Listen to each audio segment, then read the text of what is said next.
दुनिया के 7 सबसे अजीबो गरीब जानवर जिसकी हरकतें देखकर वैज्ञानिक पागल हो गए। Number 1, hippo. ऐसा माना जाता है कि हिप्पो का पूप सबसे खतरनाक होता है और इसकी पूप सबसे ज्यादा जहरीली होती है। हिप्पो जब पूप करते हैं तो अपने पूंछ से काफी दूर तक अपनी पूप का छिड़काव करते हैं, जिससे कि वह फीमेल हिप्पो को आकर्षित कर सके। हिप्पो के पूप से तालाब या नदी के पानी में ऑक्सीजन की मात्रा कम हो जाती है, जिससे कि मछलियां मर जाती हैं। आपको बता दें कि हिप्पो एक ऐसा जानवर है जो लंबे समय तक पानी में रहने के बावजूद उन्हें तैरना नहीं आता। नंबर 2, मादा कंगारू। मादा कंगारू जब किसी शिकारी से खतरा महसूस करती है तो अपने बच्चों को अपनी थैली से बाहर निकाल देती है। ये शिकारी का बच्चे से ध्यान भटकाने के लिए है या फिर शिकारी से भागने में आसानी हो।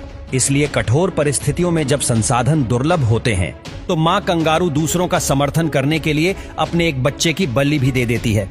ये एक अकेला ऐसा जानवर है जो अपने बच्चों को जोखिम में डालकर खुद बचकर भाग जाते हैं।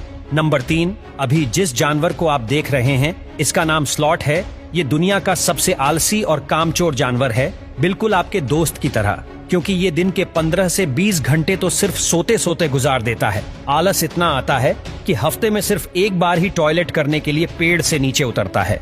ये ज्यादातर थपेड़ों पर लटका रहता है और यह चलने में कछुओं से भी धीमा है। इसके पंजे में बड़े बड़े नाखून होते हैं जो देखने में बहुत खतरनाक लगता है। नंबर 4, मादा शेरनी। क्या आपको पता है मादा शेरनी जब अपने बच्चों को जन्म देती है तो नर शेर को उनके बच्चों के पास नहीं आने देती। ऐसा शेरनी इसलिए करती है क्योंकि शेर बहुत ही गुस्से वाला जानवर है। शेरनी को पता है कि अगर वह गुस्से में अपने बच्चों को पंजे से मार देते हैं तो उससे बच्चे की जान भी जा सकती है। शेरनी अपने बच्चों का बहुत अच्छे से ख्याल रखती है और उस दौरान उनके बच्चों के पास कोई भी नहीं जा सकता। नंबर 5, हथनी। हथनी अपने बच्चों को जन्म देने के बाद तुरंत उस बच्चे को मिट्टी में लेटाकर मिट्टी से गंदा कर देती है।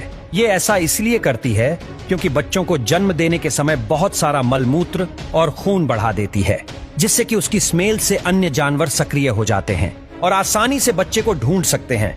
इसीलिए वह अपने बच्चों को मिट्टी से गंदा करती है। हाथी के बच्चे लगभग अंधे पैदा होते हैं और हर चीज के लिए अपनी माँ और सूंड पर निर्भर रहते हैं। माताएं आम तौर पर अपने बच्चों को 4 से 6 साल तक पालती है। नंबर 6, कोयल। कोयल अपना घोंसला स्वयं नहीं बनाती, बल्कि अपने अंडे कौवे जैसे अन्य पक्षियों के घोंसलों में रखते हैं और दूसरे पक्षी को अंडे सेने और बच्चों को खिलाने पिलाने के लिए छोड़ देते हैं। कोयल ब्रूड परजीवी पक्षी है। इस नस्ल की पक्षी को अपने बच्चों की परवाह नहीं होती है। अगर कोई अन्य पक्षी उनके बच्चों को या अंडों को कुछ कर देते हैं तो कोयल को कुछ फर्क नहीं पड़ता। नंबर 7, जुगनू। दरअसल जुगनू अपनी रोशनी को आकर्षित करने के लिए संकेतों को आगे पीछे फ्लैश करते हैं। मादा जुगनू अपने साथी का चयन प्रेमी की चमक के आधार पर करती है। ज्यादा फ्लैश और तीव्रता को बहुत आकर्षक माना जाता है। प्रभावित फीमेल जुगनू रुचि दर्शाने के लिए प्रदर्शन कर रहे मेल जुगनू की ओर देखती है।